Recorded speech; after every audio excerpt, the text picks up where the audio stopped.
Hello എല്ലാ കൂട്ടുകാർക്കും നമസ്കാരം. സീരിയൽ മാനിയ വെറൈറ്റി സ്റ്റോറീസിന്റെ ഏറ്റവും പുതിയൊരു വീഡിയോയിലേക്ക് എല്ലാ കൂട്ടുകാർക്കും സ്വാഗതം കേട്ടോ. അപ്പൊ ഞാൻ എത്തിയിരിക്കുന്നത് മൗനരാഗം സീരിയലിന്റെ നാളത്തെ സൂപ്പർ ഹിറ്റ് പ്രമോ വിശേഷമൊക്കെ ആയിട്ടാണ്.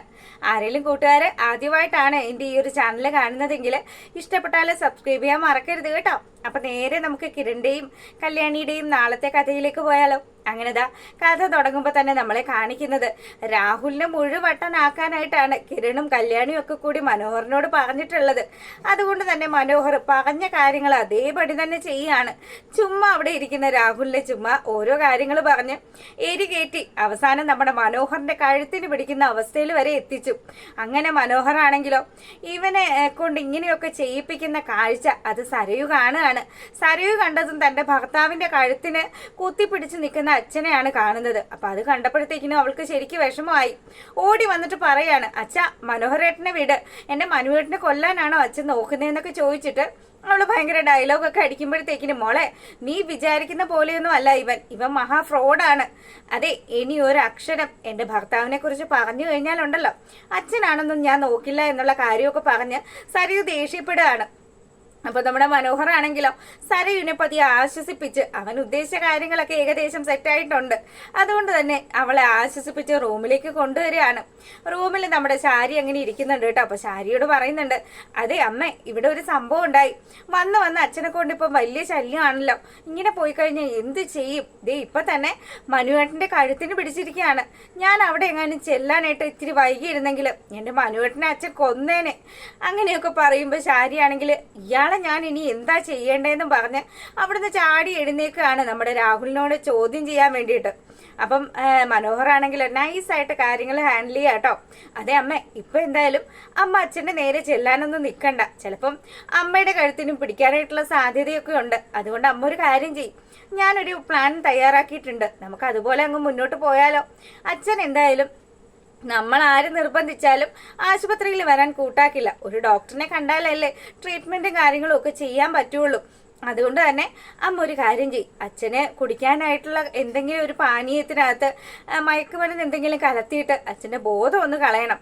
അങ്ങനെ കളഞ്ഞു കഴിഞ്ഞാൽ അച്ഛനെ ഉറപ്പായിട്ടും നമുക്ക് ഹോസ്പിറ്റലിൽ എത്തിക്കാൻ പറ്റും. അല്ലാതെ അച്ഛന് സ്വബോധത്തോടു കൂടി ആശുപത്രിയിൽ എത്തിക്കുക എന്നുള്ളത് ഭയങ്കര ചടങ്ങ് തന്നെയാണ്. ഇപ്പൊ തന്നെ കണ്ടില്ലേ, എന്റെ കഴുത്ത് വേദനിച്ചിട്ട് വയ്യ, സരയും ഇല്ലായിരുന്നെങ്കിൽ ഉണ്ടല്ലോ എന്നെ അച്ഛൻ കൊന്നേനെ എന്ന് തന്നെ ഇവനങ്ങ് പറയുകയാണ്. അപ്പൊ ശാരിക്ക് ശരിക്കും ടെൻഷനായി. ശരി തന്നെയാണ്, ശാരിയുടെ കൂടെയാണ് കിടന്നുറങ്ങുന്നത്. ഇനി അബദ്ധം വെച്ചാൽ ശാരിയുടെ കഴുത്തിനെങ്ങാനും രാത്രി കുത്തി പിടിച്ചാലോ എന്നുള്ള പേടി ശാരിക്കുണ്ട് കേട്ടോ. അങ്ങനെ അവള് പറയുന്നുണ്ട്, മോനെ നീ പറയുന്നത് പോലെ തന്നെ അമ്മ എല്ലാ കാര്യങ്ങളും ചെയ്തോളാം. മോൻ ആ ഒരു മരുന്ന് കൊണ്ടുവന്ന് തന്നാൽ മാത്രം മതി, അമ്മ അത് കലക്കി അച്ഛന് കൊടുത്തോളാന്ന് പറയാണ്. അപ്പം നമ്മുടെ മനോഹറും കിരണും പ്ലാൻ ചെയ്ത കാര്യങ്ങൾ അവിടെ വർക്കൗട്ട് ആകുകയാണ്. അങ്ങനെ ആ ഒരു സീൻ കഴിയുമ്പോഴാണെങ്കിലോ നമ്മളെ കാണിക്കുന്നത് നമ്മുടെ വിക്രത്തിനെയും അതുപോലെ തന്നെ പ്രകാശനെയും ഒക്കെയാണ്. അപ്പൊ ഇവരിങ്ങനെ ഇരുന്ന് സംസാരിക്കുകയാണ്. നമ്മൾ വിചാരിച്ചതുപോലെ തന്നെ സോണിയുടെ വിവാഹം മുടങ്ങിയല്ലോ, അതിന് വേണ്ടിയിട്ട് പായസമൊക്കെ അമ്മ ഉണ്ടാക്കിയെങ്കിലും ദാ ഇപ്പൊ ശരണ്യ തന്നെ മുന്നിട്ട് നിൽക്കുകയാണ്.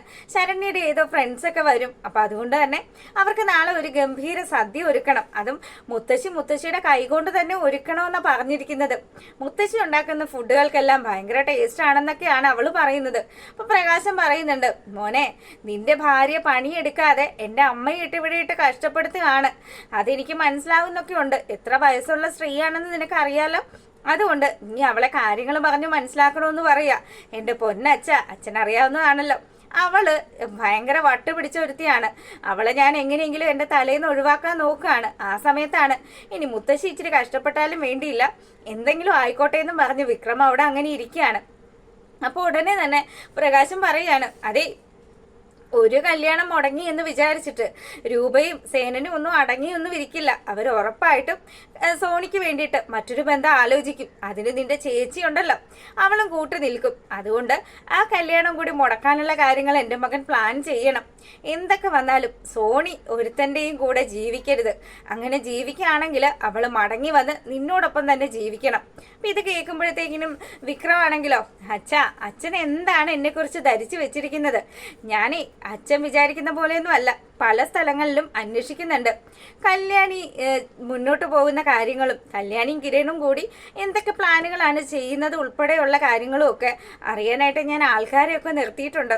അതുകൊണ്ട് തന്നെ എനിക്ക് ആ കാര്യത്തിൽ ടെൻഷനൊന്നുമില്ല. പിന്നെ സോണിയുടെ അച്ഛൻ്റെ പിടിപാട് അത് ശരിയാണ്, അയാൾക്ക് അത്യാവശ്യം നല്ല പിടിപാട് തന്നെ ഉണ്ട്. പിന്നെ നമ്മളല്ലേ വെച്ചാ ഉള്ളത്, നമ്മൾ ചെറുക്കൻ്റെ വീട്ടിൽ പോയി ഇപ്പം ആൽബിയോട് കാര്യങ്ങൾ പറഞ്ഞതുപോലെ തന്നെ ആ ചെറുക്കൻ്റെ വീട്ടിലും പോയി കാര്യങ്ങൾ പറഞ്ഞു കഴിഞ്ഞാൽ പിന്നെ അവർ ഇതുപോലെയുള്ളൊരു ബന്ധത്തിന് നിൽക്കുമോ?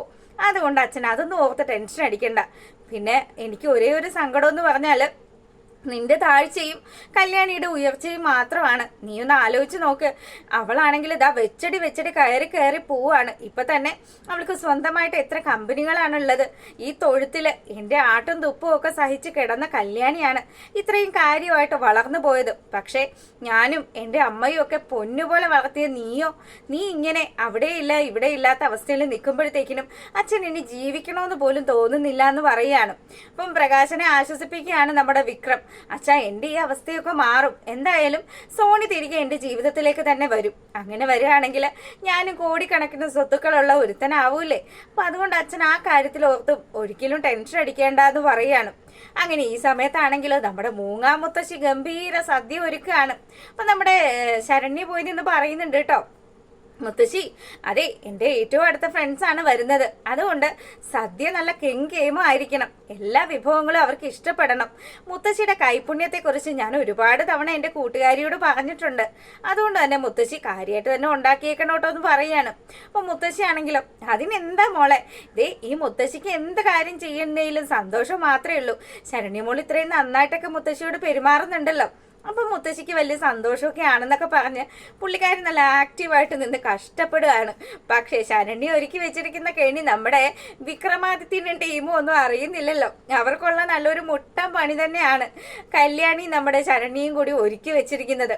അപ്പം അവരങ്ങനെ ഫുഡും കാര്യങ്ങളും ഒക്കെ ഉണ്ടാക്കുന്ന ആ ഒരു സമയത്താണെങ്കിലും നമ്മളെ കാണിക്കുന്നത് സോണിയയും ആൽബിയുമാണ്. അപ്പം രണ്ടുപേരും കൂടി ഓരോ കാര്യങ്ങളൊക്കെ ഇങ്ങനെ സംസാരിച്ചിരിക്കുമ്പോഴത്തേക്കിനും അതെ എനിക്ക് ആൽബിയോട് ഒരു കാര്യം സംസാരിക്കാനുണ്ടെന്നും പറഞ്ഞ് സോണി തന്റെ മനസ്സിലെ ആശങ്കകൾ ആൽബിയോട് പങ്കുവെക്കുകയാണ്. അപ്പം ആൽബി, ഇനി നമ്മുടെ ജീവിതത്തിലേക്ക് വിക്രം വീണ്ടും വരുമോ എന്നുള്ളൊരു പേടി എനിക്കുണ്ടെന്ന് പറയാം. ഇപ്പൊ തന്നെ എൻ്റെ അമ്മാവനെ കൊണ്ട് തന്നെ ആകെ മൊത്തം പൊറുതിമുട്ടിയിരിക്കുകയാണല്ലോ. അയാളാണെങ്കിൽ നമ്മളെ കൊല്ലാനുള്ള കാര്യങ്ങൾ, ഇപ്പൊ ചാരുമോളെ തട്ടിക്കൊണ്ടു പോകാനുള്ള കാര്യങ്ങളും ആൽബി വന്ന വണ്ടിയിൽ ബോംബ് സെറ്റ് ചെയ്യാനുള്ള കാര്യങ്ങളും ഒക്കെ അയാൾ ചെയ്തു. അങ്ങനെയുള്ള അയാൾ ഒരിക്കലും നമ്മൾ സമാധാനമായിട്ട് ജീവിക്കാൻ അനുവദിക്കില്ല. അതുകൊണ്ട് നമുക്ക് പെട്ടെന്ന് തന്നെ വിദേശത്തേക്ക് പോകണം എന്നുള്ള കാര്യം ഇവള് സൂചിപ്പിക്കുകയാണ്.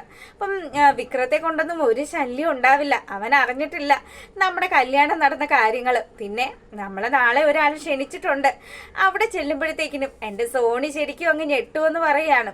അപ്പൊ സോണിക്ക് കാര്യങ്ങളൊന്നും പിടികിട്ടിയിട്ടില്ല കേട്ടോ. നമ്മുടെ കല്യാണിയും അതുപോലെ ശരണ്യയും ആൽബിയൊക്കെ കൂടി സംസാരിച്ച കാര്യങ്ങളാണ്. അപ്പൊ എന്തായാലും വിക്രം എന്ന് പറയുന്ന ആ ഒരു അലമ്പനെ എങ്ങനെയെങ്കിലും തേച്ചൊട്ടിക്കണം. അതിനു വേണ്ടിയിട്ട് ആൽബി താൻ കെട്ടിയ പെണ്ണുമായിട്ട് അവിടെ ചെല്ലാമെന്നുള്ള കാര്യമൊക്കെയാണ് ഇവർ പ്ലാൻ ചെയ്ത് വെച്ചിരിക്കുന്നത്.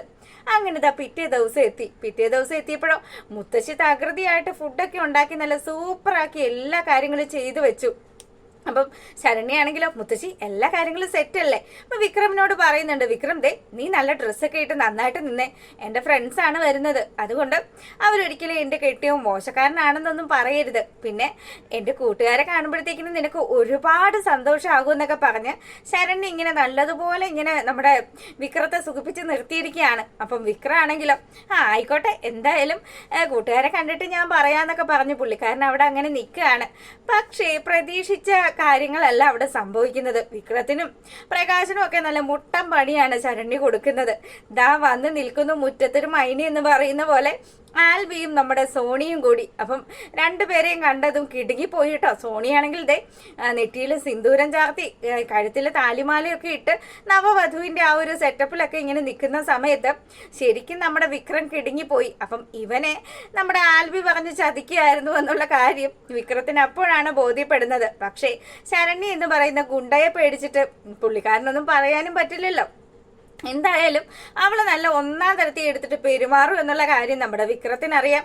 അതുകൊണ്ട് തന്നെ മറുത്ത് ഒരു അക്ഷരം പോലും മിണ്ടാതെ വിക്രം ഇവരെ വീട്ടിലേക്ക് സ്വീകരിക്കാനുള്ള കാര്യങ്ങൾ ചെയ്യുന്നത് കാണിച്ചുകൊണ്ടാണ് നമ്മുടെ പ്രമോ വിശേഷം അവസാനിച്ചിട്ടുള്ളത്. അപ്പൊ എല്ലാരും കാണുക. എല്ലാവർക്കും നല്ലൊരു രാത്രിയൊക്കെ ആശംസിച്ചുകൊണ്ട് നമ്മൾ വീഡിയോ വൈൻഡപ്പ് ചെയ്യുന്നു. താങ്ക്